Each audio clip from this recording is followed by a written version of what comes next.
that is described by Josephus was found. These are the things that Jesus would have, and his scientists say they've just uncovered something no one expected.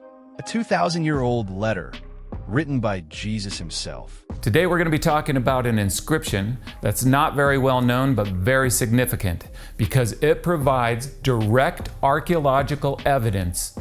This is not a scroll about him, not a gospel retelling his story, but a handwritten message reportedly discovered near an ancient cave in modern-day Turkey, sealed in clay and filled with a message that, according to viral posts, left experts shocked.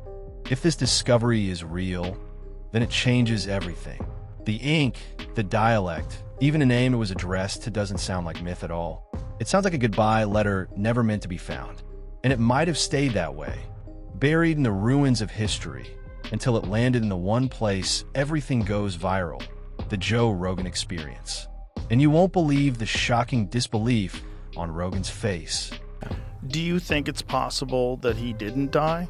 And do you think it's possible that they thought he was dead? Because that does happen.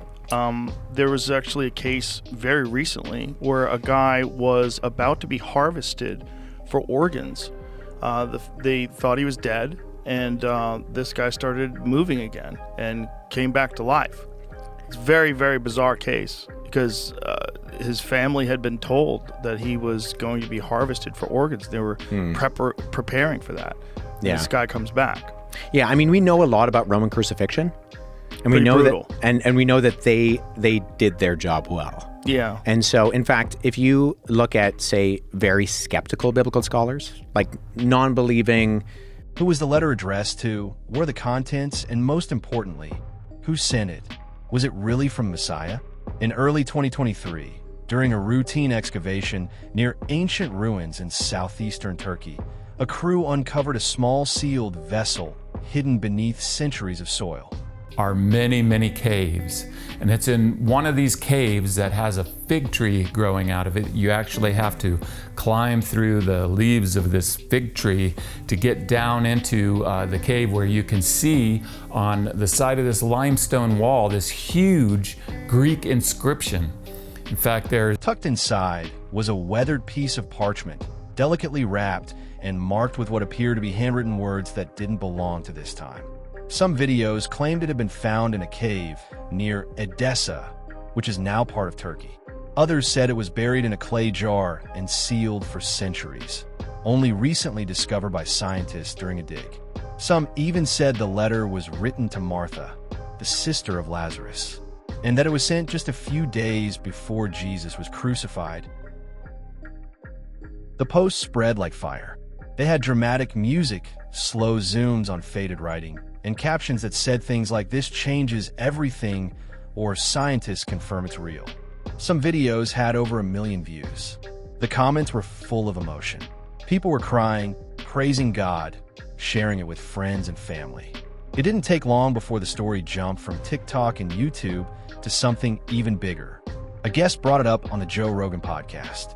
He mentioned the claim, saying a letter from Jesus had been discovered.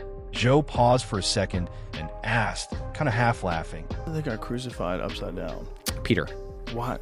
Was it because like regular crucifixion wasn't good enough for him? Or what was he didn't deserve it because Christ had gone through it? Well, so the story is that they say, "We're going to crucify you," and he says, "It's like too big of an honor to die like my Lord." And they say, "Well, we can fix that." Oh, Jesus. Shut your mouth, buddy. Listen, the Romans were pretty brutal. Oh, yeah. But this is why we know, like, we have... You could tell he was curious, because if this was real, it would be the biggest discovery in Christian history. No story in the Bible ever says Jesus wrote anything by hand. Not a letter, not even a sentence. So the idea of finding something like this, well, it's easy to see why people got excited, but also suspicious. Because while these videos are everywhere, not one of them links to an official report. There's no museum press release, no archaeology journal, no respected scholar stepping forward to say, yes, it's true. Just video clips, blurry images, and people passing it around like it's the final piece of a puzzle. And still, millions believe it might be real. So what exactly does this letter say? That's where things get even stranger. Most of the clips and posts online quote the same few lines. One of them says, "Brother, the days grow heavy with sorrow, but the light from the beginning remains unshaken." Another one says, "Tell the sisters, fear not. What must come will come, and then the veil shall break." You build a low-resolution representation of that inside you, and then you listen and see through that. And so it isn't that the Bible is true. It's that the Bible is the precondition for the manifestation of truth, which makes it way more true than just true. It's a whole different kind of true. And I think this is not only literally the case, factually, I think it can't be any other way. It's the only way we can solve the problem of perception. The words feel poetic and full of strength. They sound like something Jesus might say if you've grown up hearing Bible verses all your life. The idea that Jesus might have written those exact words touched something deep inside many Christians. But after a while, something starts to feel off. The phrases sound familiar, too familiar, like something you'd hear in a church sermon, or something a modern Christian writer would try to make sound old. There's no real structure in the message. No date, no mention of places, or names of people we know from history. Just floating words. Hopeful, but missing the kind of details historians usually look for. And that's the thing. For over 2,000 years, scholars have studied every possible document from ancient Jerusalem. They've searched caves, temples, ruins, tombs. They've found scraps of letters from Roman officials, prayers from early Christians, and scrolls from prophets long before Jesus. But never, not once, has there been a confirmed letter written by Jesus himself. Days? So this is an interesting question because of the differences between when the Gospel of John says Jesus died compared to the Synoptics, because John appears to be using the Roman convention of counting time, and the other Gospels, when they describe the timing, appear to be using the Jewish ones. And actually, if you correlate between the two, they match up pretty well. So if this letter is real, why didn't anyone mention it for 2,000 years? Who was the letter addressed to and why? Many viral posts claim the letter was written to Martha, sister to Lazarus. Others speculate it's John, the disciple Jesus loved. And now, a more fascinating possibility is James, Ot Yaakov in Hebrew. He was Jesus' own younger brother, though not a disciple at first, but a later pillar of the early church. Now let's slow down for a second and look at the facts. Has anything like this ever really been found? A letter written by Jesus himself? Historians have searched for centuries. We have documents about him. Sure, the Gospels, the writings of Paul, the letters of Peter and James. Even some strange old texts like the infancy Gospel of Thomas, which tells odd stories about Jesus as a child making birds out of clay. But nothing written by him. No parchment, carvings, or any single scrap of something scholars can say came from his own hand. Although, there's that one moment in the Bible when Jesus bends down and writes in the dirt as angry men are ready to stone a woman. But whatever he wrote must have disappeared with the wind. That's as close as we've ever gotten. So when someone suddenly claims they found a real letter sealed in clay, hidden in a cave, and written by Jesus, you can imagine how big that would be. It would rewrite history. It would be the most important find in Christian archaeology, ever. But here's the thing. That's not how real discoveries work. When scholars find ancient scrolls, like the Dead Sea Scrolls or the Gospel of Thomas, those texts go through intense testing. Carbon dating, ink analysis, linguistic breakdowns. Experts argue. Peer reviews take years. No one just pops up with a YouTube video and says, "Here, look what I found." That's exactly what's happening here. No peer-reviewed journal, no lab tests, no confirmation from major institutions. Just blogs, grainy footage, and a lot of hype.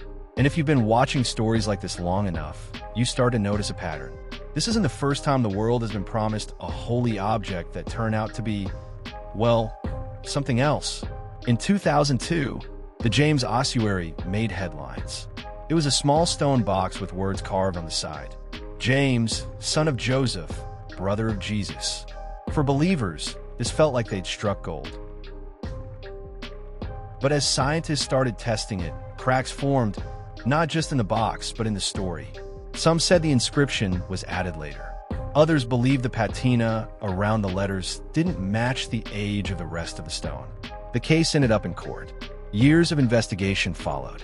In the end, most experts agreed the whole thing was likely a forgery, or at least tampered with. Interesting trying to put your mind into the context of people that lived back then when you try to interpret what these stories were all about, because they did believe in things that weren't real. So when they talk about this thing that we're supposed to believe is real, when you have all this evidence that they believe things that aren't true, it's interesting, right? Because like you're now saying, yeah, but this one really was true. Right. But there's so many different things that they thought of and believed that weren't true. Yeah. Then came the Jordan lead codices, dozens of small lead tablets covered in strange symbols. Some claim they were the earliest Christian texts ever found. But again, scholars started digging in, and what they found pointed to something much more modern than ancient. So now, when someone says, "We found a letter written by Jesus," the reaction from experts is cautious. Very cautious, because history has taught them that the bigger the claim, the more likely it is to fall apart under real light. But the strange thing is that never seems to stop people from believing. And maybe that's the real mystery here, not whether the letter is real, but why we keep hoping it might be. Because what if one day it actually is? So that would actually make it less time than more time. Yeah. So it's not like he had recovery time.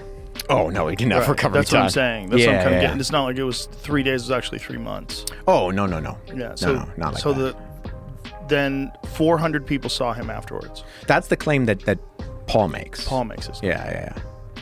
And how many different people have some sort of a recollection or a writing or something that's attributed to them? Let's be honest. There's a part of us that wants this to be true. Imagine holding a letter Jesus wrote just days before he died. His own words, his handwriting, his thoughts to someone he loved. It would feel like more than just history. It would be proof. And let's face it, in a world where faith often feels distant, where church can feel like tradition and prayer can feel like talking into the void, a personal message from Jesus would hit differently. It would feel like he wasn't just real back then, but real right now, reaching across centuries. But could Jesus have written a letter? Historically speaking, yes, he could have. We know Jesus could read. He quoted scripture often. He read aloud from the scroll of Isaiah in the synagogue.